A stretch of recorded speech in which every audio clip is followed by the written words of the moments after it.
They say when soldiers return home, the real war begins. The noise stops, but the silence screams louder. In the quiet town of Ridgefield, one man was learning that truth the hard way. His name was Daniel Cross. His apartment looked more like a memory than a home. Medals in a box, letters on the floor, and silence in every corner. Every night the war came back. Explosions in his head, faces he couldn't forget. And every morning he'd pretend nothing happened. He tried getting a job. Construction sites, mechanics, anything. But no one hires a man who looks like he's still in the war. Sorry, man, we need someone stable. That word hit harder than any bullet. By evening, he'd sit at the same bar. Not to drink, just to remember what normal looked like. That's where he met Joe, an old mechanic who saw the war in his eyes. You look like a man trying to fix something without tools. Joe offered him a part-time gig at his old auto garage. You fix engines, I'll fix your coffee. Daniel didn't know much about engines, but he knew how to rebuild broken things slowly, piece by piece. The smell of grease and smoke took him back to war zones. But this time it wasn't destruction, it was creation. For the first time in months, he fixed something and it worked. Joe laughed, told your soldier, "You just needed a different battlefield." Later that week, a teenage boy brought in a broken motorbike. "You think this old thing can still run?" he asked. Daniel grinned. "Kid, I've seen worse things get up again." The boy asked, "So how do you know it'll work?" Daniel replied, "You don't. You just keep trying till it does." Every day after that, the boy came back. And slowly Daniel started fixing more than just engines. Word spread. The broken soldier was fixing the town's broken things, and somehow, broken hearts too. One morning, he looked in the mirror. "Still broken?" he said softly. But this time he smiled after saying it. Joe took him to a local veterans meeting. Dozens of faces, all carrying invisible scars. "We're all still fighting, kid," Joe said. "Just different wars now." That night, Daniel finally spoke.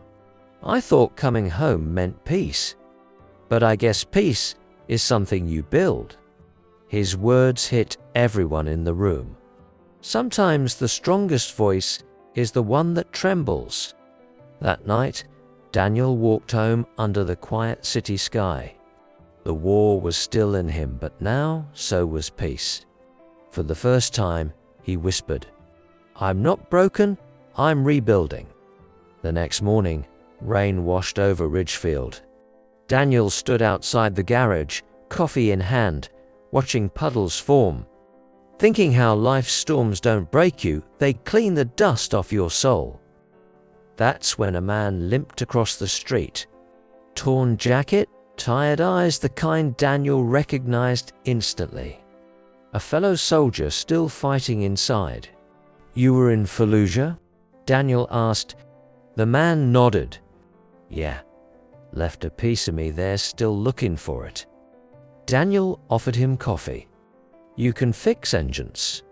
"Man, I can barely fix myself." "Good," Daniel smiled. "Then you're in the right place." Joe rolled in an old pickup truck. "You two can start with this beauty. Ain't run in 10 years. For hours, neither spoke much. Just the sound of metal, tools, and shared silence. The kind that understands pain without words. Suddenly, the other soldier Ryan threw a wrench across the floor. "I can't do this, man. I can't even fix a damn truck." Daniel looked at him quietly. "Then start with fixing your patience." "You think you're broken," Daniel said softly. "You're not. You're rebuilding. But rebuilding hurts." That night, Daniel couldn't sleep. He looked at his medals again, the ones he'd stopped caring about. Maybe, he whispered, the fight was never out there. It's always been in here.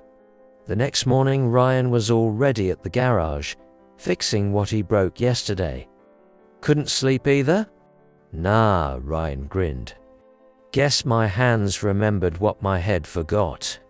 By noon, the engine coughed, then roared. Both men froze.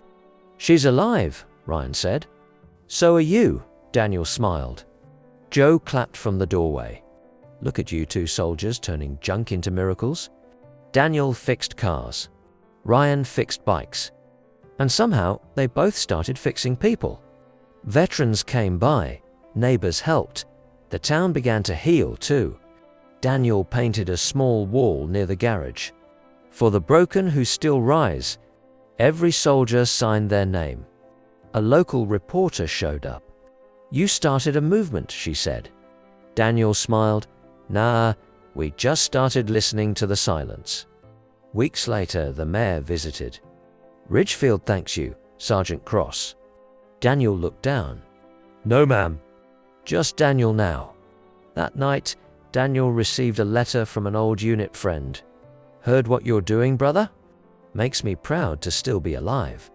He smiled, a quiet, grateful kind of smile. He and Ryan took the old pickup for a drive windows down, laughter echoing. For once, the road ahead didn't look like a battlefield. They call us broken, Daniel's voice echoed. But maybe we're just the ones who learned to rebuild in silence. And so, the town that once pitied a soldier now stood taller because of him. Not every hero wears a uniform forever. Some wear oil-stained shirts and carry hope in their hands. The sun rose over Ridgefield, soft and golden. The garage doors opened, and laughter spilled out like music. It wasn't just a workplace anymore, it was a home for the lost and the healing. A new face showed up, a young woman named Emily, studying psychology. I heard what you're doing here, she said. Mind if I help fix the people part while you fix the cars? Every Friday, they started something new, the quiet hour. No talking, no phones. Just music, engines, and peace. The rule was simple, heal however you need. But not every day was easy. Ryan still woke up screaming some nights. Daniel still had flashbacks when engines backfired. Healing isn't straight, it's a circle you walk every day. One evening, Daniel almost gave up again. Maybe peace isn't meant for people like us, he muttered. But Joe's old voice echoed in his mind. You fix engines, soldier. Fix yourself too. The next morning, he returned to the garage before sunrise. He looked at the wall of the broken, now full of signatures. He whispered, not broken anymore, just rebuilding stronger. A phone call came. A veteran from a nearby town heard about the garage. I got nowhere to go, man. You got space? Daniel looked around the shop and smiled. Always. That week, they cleaned an abandoned warehouse across the street.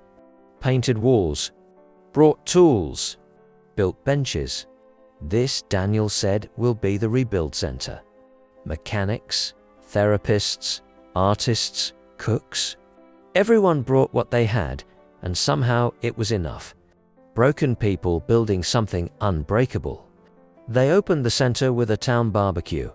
Music, kids, old cars shining under the sun. For once, Ridgefield didn't feel small, it felt alive.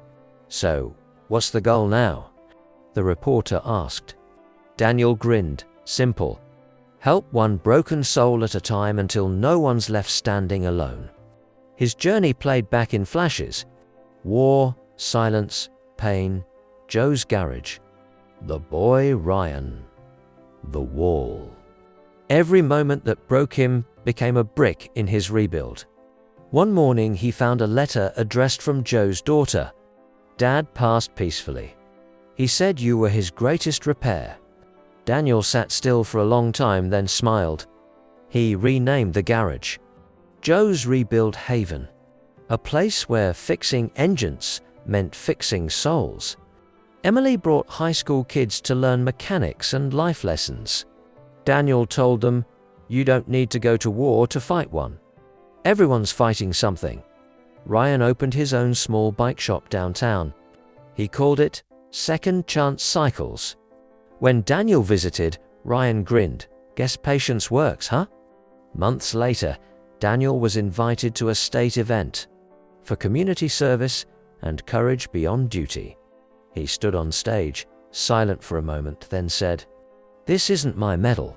It belongs to every broken soul that chose to rise." Back home, he sat on his porch, looking at the stars. The night was silent, but not empty anymore. He whispered, "Thank you, Joe." "We all break," Daniel's voice echoed. "But it's not the breaking that defines you, it's how you rebuild." The camera pans up from the garage. The mural glowing under sunrise light. Rise of the broken. Because even broken things can shine brighter than before.